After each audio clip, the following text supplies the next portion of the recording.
హైదరాబాద్లో ఏం చేసిండ్రు, తెలంగాణలో ఏ కాన్స్టిట్యున్సీకి ఎంత ఇచ్చిండ్రు, ఏ మనిషికి ఎంత ఇచ్చిండ్రు చెప్పండి దమ్ముంటే. అవేవి లేవు. ఇచ్చిన హామీలు మర్చిపోయినరు, 6 గ్యారెంటీలు మూలకు పెట్టినరు. ఏమన్నంటే ఇప్పుడు లాస్ట్లో ఓట్లకు పైసలు ఇచ్చి ప్రజలను అంగడి సరుకు లెక్క కొని గెలుద్దామని చూస్తూ ఉన్నారు. ఇక్కడ ఉన్న వాళ్ళకి జూబ్లీహిల్స్లో ఓట్లు ఎంతమందికి ఉన్నాయి? ఇక్కడ అందరు జూబ్లీహిల్స్ ఓటర్లేనా? అయితే మీకు డేంజర్ సుమో. మీకు ఒక ముచ్చట చెప్పాలి నేను. రేపు ఏం చేస్తారంటే కాంగ్రెస్ వాళ్ళు ఒకటే నమ్ముకున్నారు. ఇక వాళ్ళకి అర్థమైంది మార్కెట్లో గిరాకీ లేదు, పతార లేదు, నమ్మేటోడు ఎవడు కనబడతలేడు. ఇక్కడ వాళ్ళ కొద్ది ఎమ్మెల్యేలే నమ్మతలేరు. ఇక ఇంకెవడు నమ్మాలి బయట? అందుకే ఏం చేస్తారు ఎరికే నాకరికి ఇక దిగుతారిగా బెదిరిస్తుడు మొదలు చూస్తురు కదా అని. నేను బెదిరిస్తుండు క్యాండిడేట్, ఇది నా అడ్డా, ఇడెవరని అట్లా ఇట్లా చేస్తా, ఇజ్జెత్తా అజ్జెత్తా అని బెదిరిస్తుడు. మరి ఇటువంటి వాళ్ళు గెలిస్తే పొరపాటున గెలిస్తే ఇడ్లీ బండోళ్ళు, చిన్న చిన్న వ్యాపారాలు చేసుకుంటోళ్ళు వాళ్ళ దగ్గరికి మోపు గారిగా రౌడీలు వచ్చి హఫ్తా ఇస్తావా లేదా అని చెప్పి మళ్ళా బతకనిస్తారా? ఆలోచన చేయండి. లాస్ట్కు వాళ్ళు ఏమనుకుంటారు ఎరికేనా? దింపుడు గల్లం ఆశ అంటారు చూడు. దింపుడు గల్లం ఆశ ఏం పెట్టుకున్నారు వాళ్ళంటే ఒక్కటే పెట్టుకున్నారు, ఆఖరికి పైసలు కొట్టి గెలవాలి అనుకుంటారు. మీకు నేను ఒక మంచి ముచ్చట చెప్తా. వస్తారు, వరుసలు కలుపుతారు, అక్క అంటారు, చెల్లె అంటారు, అన్న, తమ్మి, బామ్మర్ది, అల్లుడు, లేని వరుసలన్నీ కొత్త సుట్రికాలన్నీ ఉడతాయి. ఇప్పుడు వస్తారు, ఇంటింటికి వస్తారు బస్తీ నాయకులు, కాంగ్రెస్ వాళ్ళు వచ్చి మెల్లగా చేతిలో పైసలు పెడతారు. అవ్వ ఈ 2000 తీసుకో, నాకు మాత్రం ఓటేయి అని చేతిలో పైసలు పెడతారు. మీరు ఒక్కటే పని చేయాలి. వాళ్ళు హుషారుగాళ్ళు, సరే బిడ్డ అని మీరు అంటారు, కానీ వాళ్ళు హుషారుగాళ్ళు, మనకంటే ఎక్కువ లంగలాలు. వాళ్ళు ఏం చేస్తారు? ప్రమాణం చెయ్యి అంటారు. ఆడ దేవుని పాఠమో లేకపోతే మీ కుటుంబ సభ్యుల మీదో నువ్వు ప్రమాణం తిను అంటారు. మీరేం చేయాలి ఎరికేనా? ఇట్లా చేయి చాపాలి, ప్రమాణం చేయమంటే తీసుకోవాలి పైసలు, బరాబరు లంగ పైసలు అవన్నీ తీసుకోవాలి. తీసుకొని చేయి చాపి కళ్ళు మూసుకొని తుప్పాలు అనుకోవాలి. లోపల బయటికి వాడేమనమంటే అది అనాలి. ఏం కాదు. దేవుడు కూడా మోసంతోనే చేయించమని చెప్పిండు. అర్థమైందా?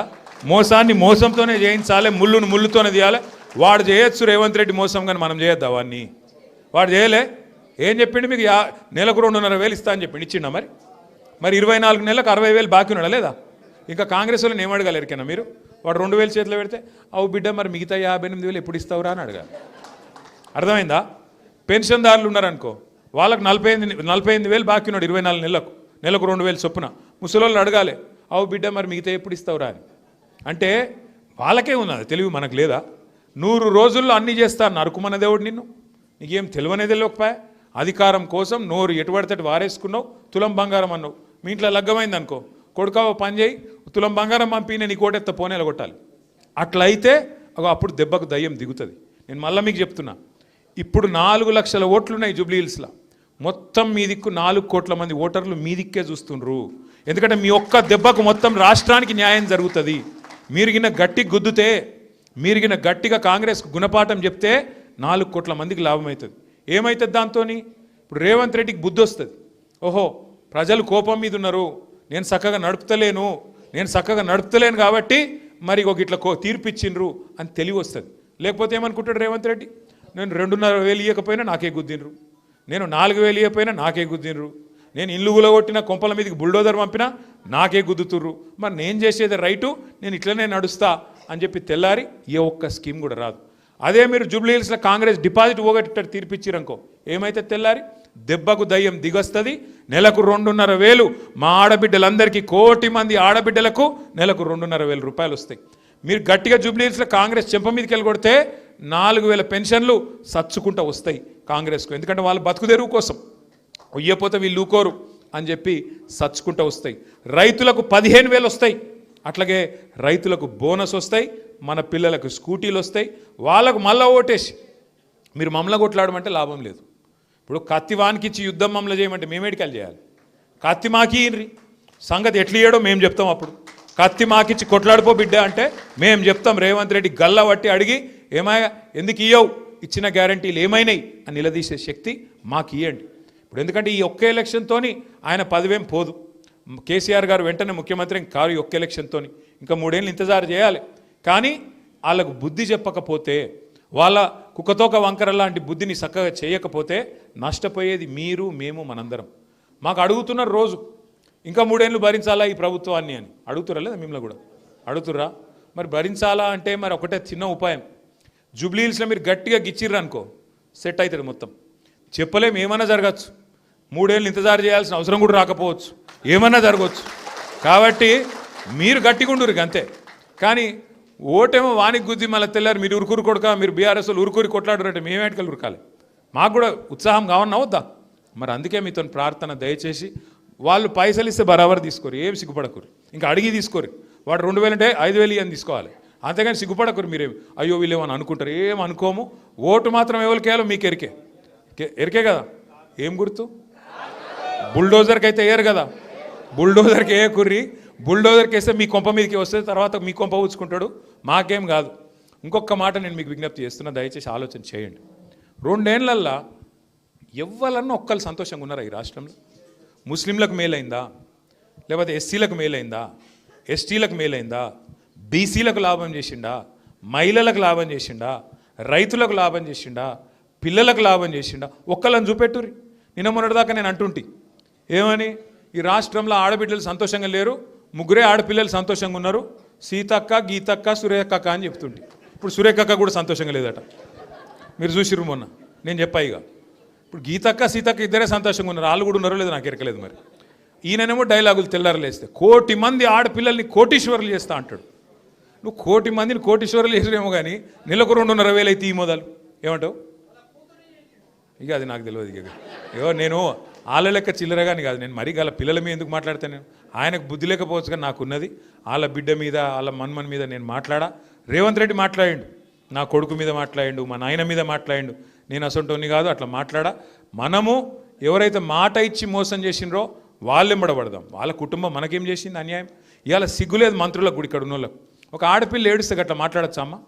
ఇప్పుడు గోపీనాథ్ చనిపోయిండు, భర్త చనిపోయి 4 నెలలు కాలే, భార్యకు ఎదురుగా గింత పెద్ద సముద్రం అసలు కుటుంబం చూసి ఏడుపు రాదా? ఇంతమందిని నాకు ఇడిచిపెట్టిపోయిండు మా ఆయన, గింత పెద్ద పార్టీ, గింత పెద్ద కుటుంబం. ఆమె ఏడిసింది. ఏడిస్తానట ఈ మంత్రులిద్దరికి ఏదో అయిందట. నేను అడుగుతున్నా, ఇవాళ కాంగ్రెస్ వాళ్ళ ఇళ్ళలో వాళ్ళు చచ్చిపోతే వాళ్ళ ఇంట్లో ఏడవరా? మరి ఇట్లా మాట్లాడొచ్చునా? అందుకే నేను అంటున్నా, ఆడపిల్లలు మరి మీరు ఆలోచన చేయాలి. మహిళా రిజర్వేషన్ వస్తుందట, మహిళా రిజర్వేషన్ వస్తుందట, 300 సీట్లు వస్తాయట.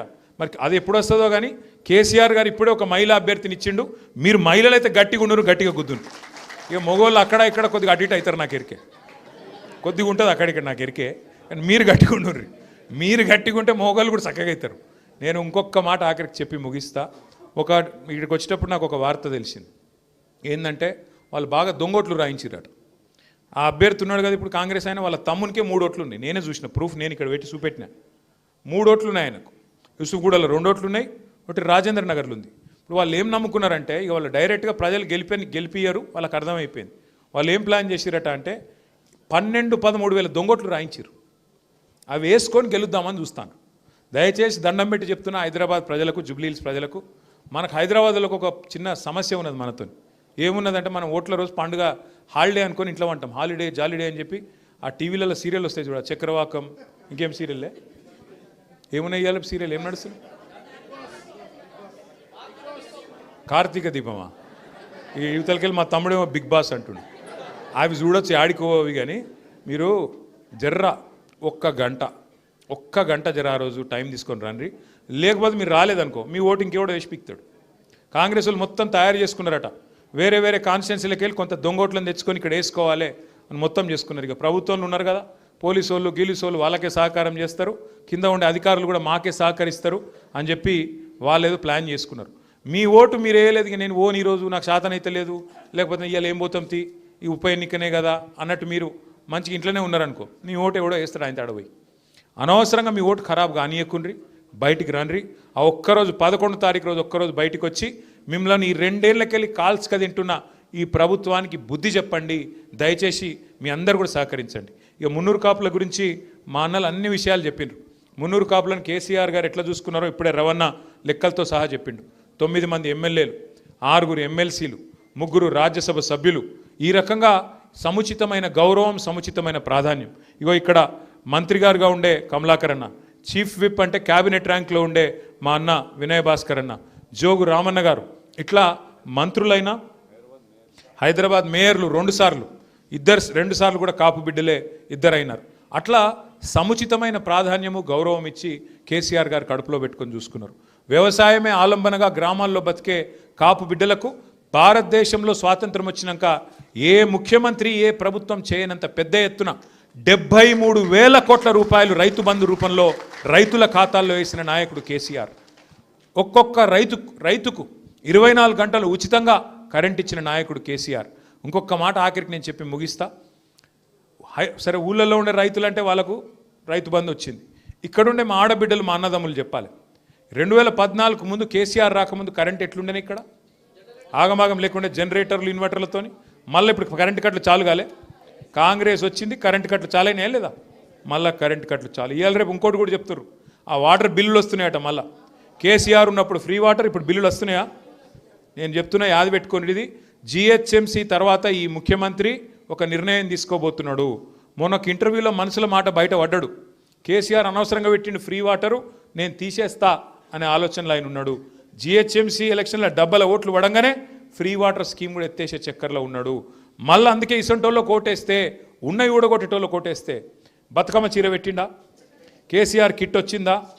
పోనీ రంజాన్ తోఫా, క్రిస్మస్ గిఫ్ట్ ఏదన్నా ఒక్కటి కొత్తది ఏది లేదు. ఉన్నవి తీసేస్తూ ఉన్నాడు ముఖ్యమంత్రి గారు.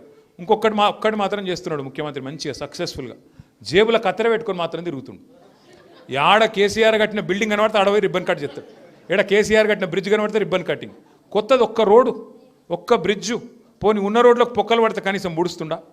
గింత అన్యాయమైన పాలనను మనం పొరపాటున ఆమోదిస్తే, పొరపాటున ఈ మోసానికి మనం లొంగిపోతే, రవణ ఇంకొక మాట చెప్పిండు, బీసీలకు 42% రిజర్వేషన్ ఇస్తా అని చెప్పిండు. తెలుసు ఆయనకు, ఆయన తెలివి తక్కువడు కాదు, ఆయనకు చాలా ఎక్కువ ఉంది తెలివి.